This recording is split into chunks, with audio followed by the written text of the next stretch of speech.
I'm Matthew LaCroix here, standing in front of the recreation of the Ayanis Temple here at the Vaughan Museum with some amazing people. I'm joined by Paul Wallis and Martin Young, and what we're doing today is the beginning of a great expedition.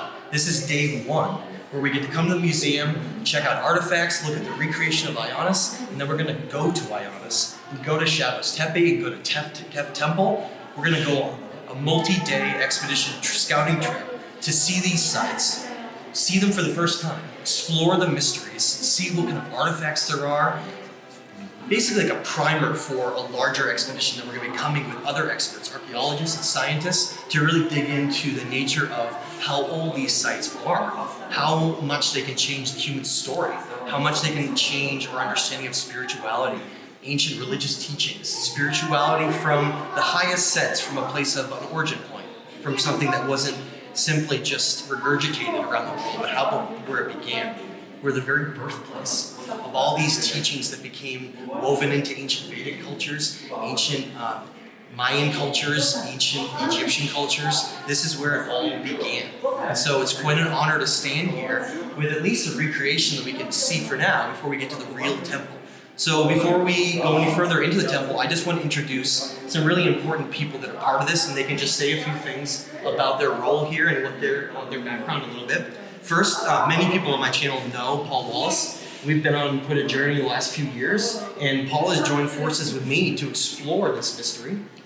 He's an ancient religious expert as well as an ancient civilizations expert, and he brings a wealth of knowledge. So Paul, thanks for coming on this journey, my friend. I'm really excited to be here and with this lineup of people exploring this place.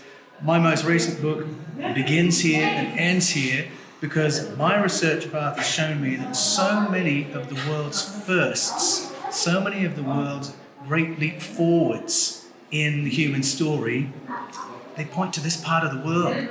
This is a really auspicious part of planet Earth. If we want to understand the human story, who we are, where we've come from, how and why. So it's with that kind of interest that I'm here. I'm really interested to find artifacts that take us back to a time that predates every nationality we could name today, every religious boundary we could name today. We're going back to some really primordial information. And I want to look at that not just to understand the past better, but to understand ourselves better. Right. Understand who we are. Exactly.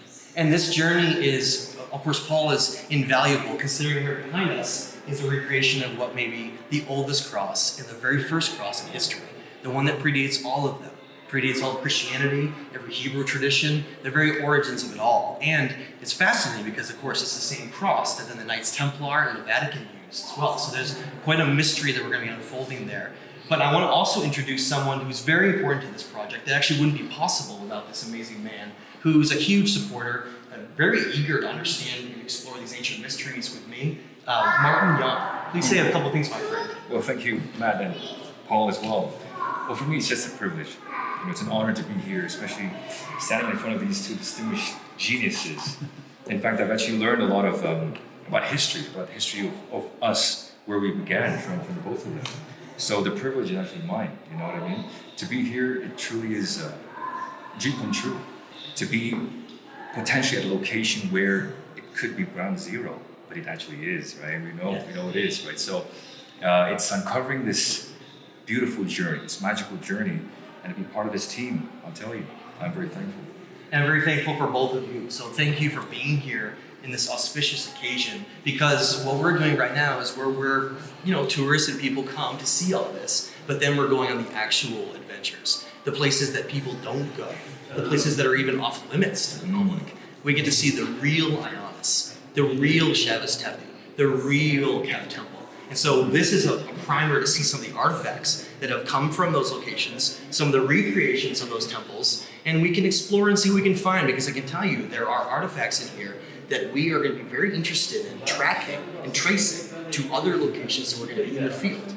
And so we'll see what kind of mysteries unfold, what kind of discoveries we make, because that's what this journey is about. This is a journey of discovery for all of us and for all of history, because we're the first group to really come into this field of exploring these civilizations in a way that's not about the Urartian viewpoint that mainstream academics give, but at a completely different time period, a much older time period of a civilization that predated what we know as the Urartian civilization by over 5,000 years. And that's exactly what we're exploring on this adventure today.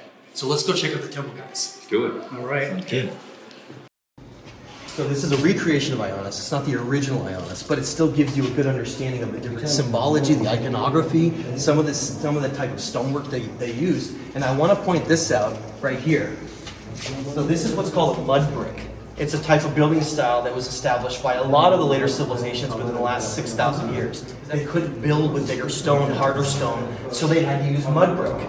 Now this is a good representation of what we see at Ayanis, because what's important about that is that this civilization right here, the Urartian civilization, is being credited with building that down there. Now if anybody can look at the difference of not only the stonework, but the sophistication, the mud bricks erode away to like basically a smooth surface. They don't even really remain.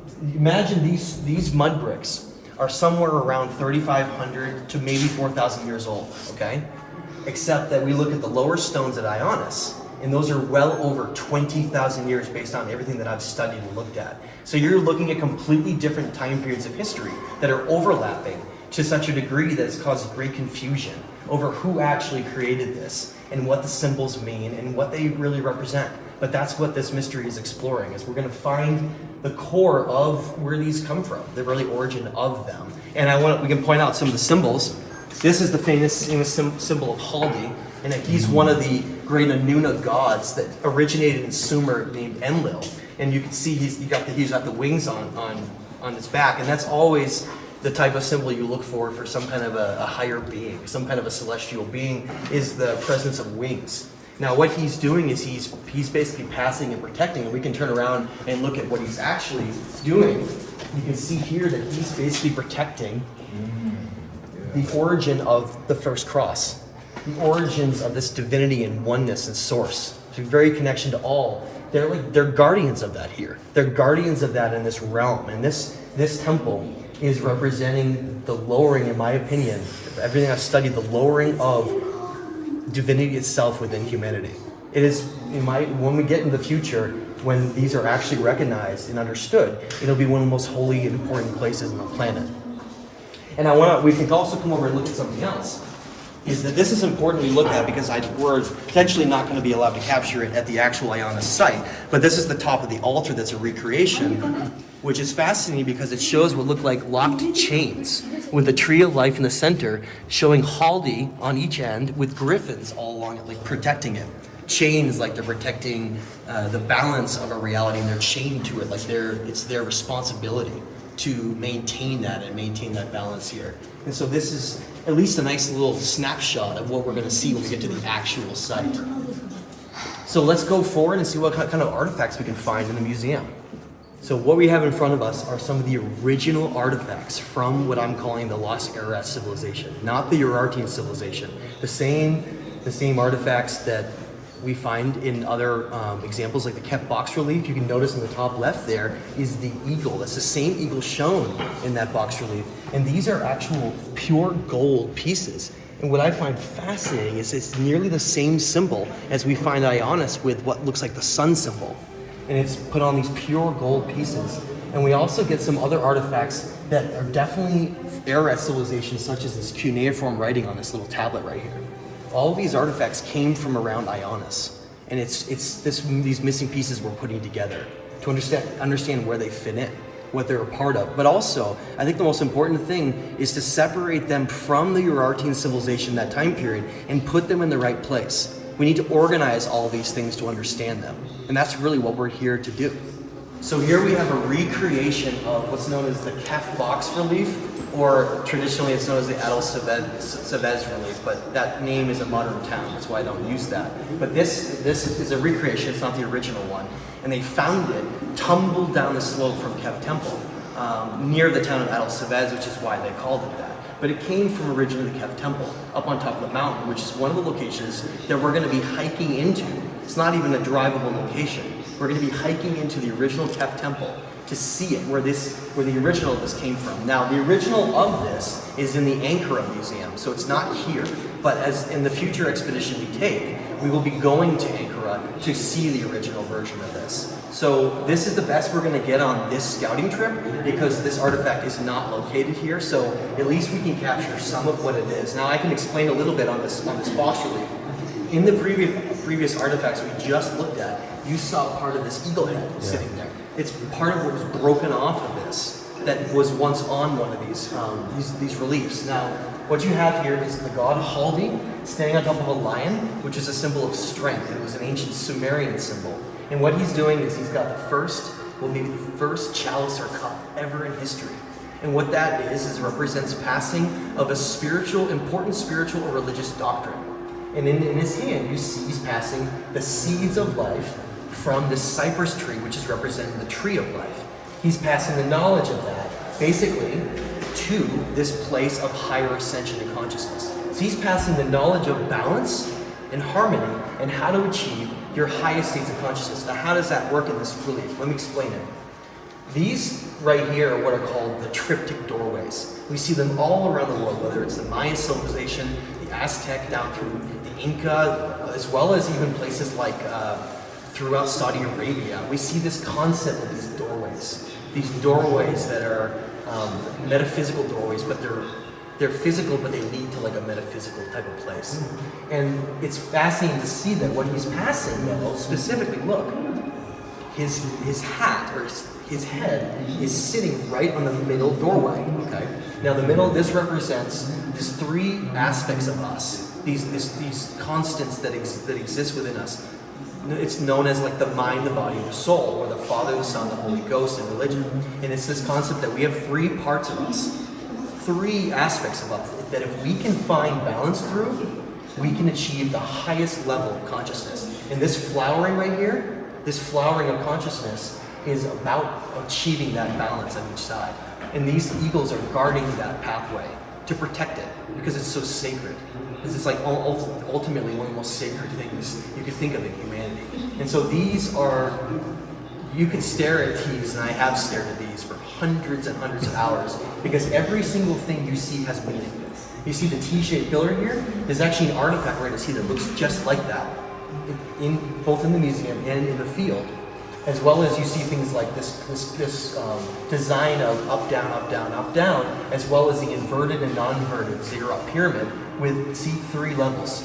This constant, you see 3 everywhere. Basically, it's shown all over this, 3 doorways, 3 indents on the pillar, 3 indents on all of these. Everything is this concept of, if you balance the 3 components of what we are, you can achieve essentially divinity.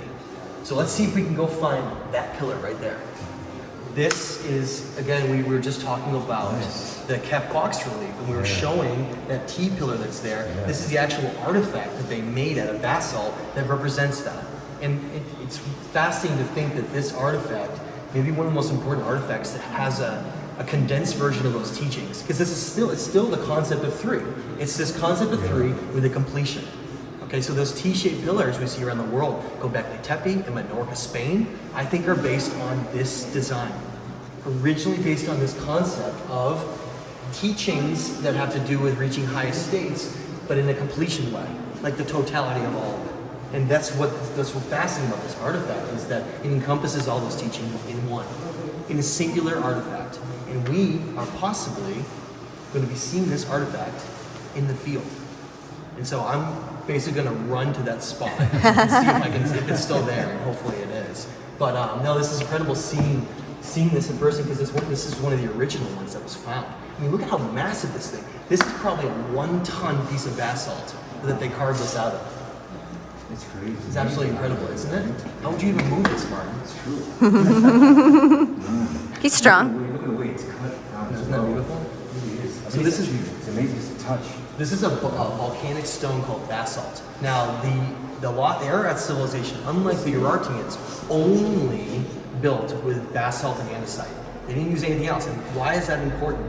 Because if you understand the Mohs hardness scale of stone, basalt and andesite is some of the hardest stones in the world. Whereas the Urartians used mud brick and much more simple, softer type of stone, like limestone or other types of sedimentary stone. So when you see basalt artifacts, anything basalt or andesite, you automatically know that it's not the Urartians because they didn't possess the technological ability to even carve or move them or create them. That's just why they were making mud brick on top of these ancient sites. But that's why we have to separate these because they're in completely different time periods. If we're talking about the Urartians being around 3,500 years ago, that means that this artifact is more like 20,000 years old. They're not even in the same time period.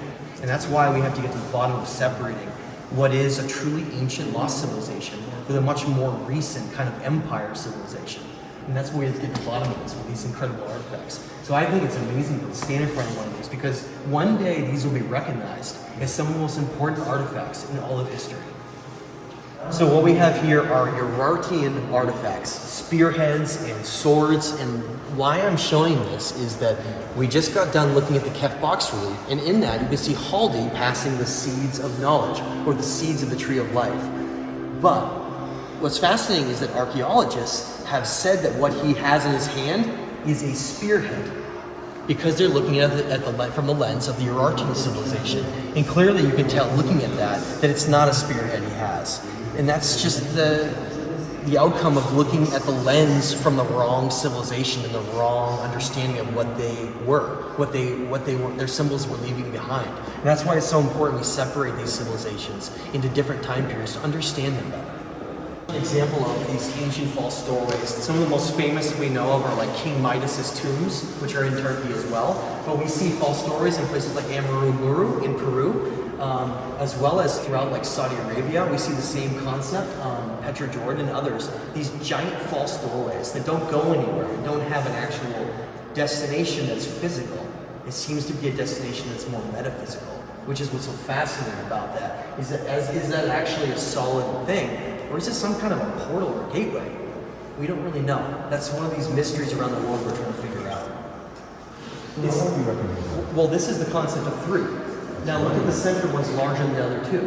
It's the same thing we see at the like ancient doorways. It seems to be the same constant we see all around the world of these three doorways, this tryptic aspect. Now the middle door is always bigger than the other two because it's the path of ascension. It's the way. It's the door to the way. And this is a perfect example. It looks like basalt or andesite. And this is actually some artifacts that I would love to explore further in some of these sites as well. But clearly you can see this is Ararat civilization because first of all, we know that the Urartians could not manipulate, move, or even create these types of stones because of how hard they were. So there's another classic example of lost civilization from the Ararat civilization. These are what are known as steles. Steles convey a message. There's something that is put in an important place, and steles always have either some relief that shows a number of like symbols and things to show you a message, or contains an actual message itself. And here what you have is the cuneiform from the Ararat civilization, and you have the original basalt steles here, which is how we know it was Ararat civilization because of the type of stone they have. And each one of these has a story within it, has teachings within it. You need to have these translated, we need to have these understood and cataloged because they contain mysteries. Mysteries that have to be understood to unlock things in the future. Now notice the difference between this stone and the steles and all the others that we're looking at. Number one, it's not basalt. Yes. And number two, it's quite primitive looking. Yeah. Their cuts on this are actually quite sloppy. They tried to make a smooth face here to put some writing in, but this is a very soft stone. This is a type of sedimentary limestone. Very soft compared to the other harder stone, which just shows that they could not create those. And that's why they didn't. Leaving the Vaughan Museum right now, heading out to the actual expedition soon to go to these sites in the field to see these real time. Places that the public can't get into, that we're very lucky to get access to. So we saw a combination of Ararat civilization, steles and beautiful murals and rock reliefs, as well as the Urartian work that clearly was mixed all together and was very obvious. You could see the Urartian work was all based on a sedimentary limestone, a very soft stone, very primitive work, and then you had the hard basalt, Ararat civilization, and what you saw in some cases was some slight manipulation by the Ararat civilization to try to carve into them, which they did very poorly, and we see very much so in places like throughout Egypt with the dynastic Egyptians putting hieroglyphs into older sites and manipulating them, like the Great Sphinx. So we're headed out in the field, we'll see you there.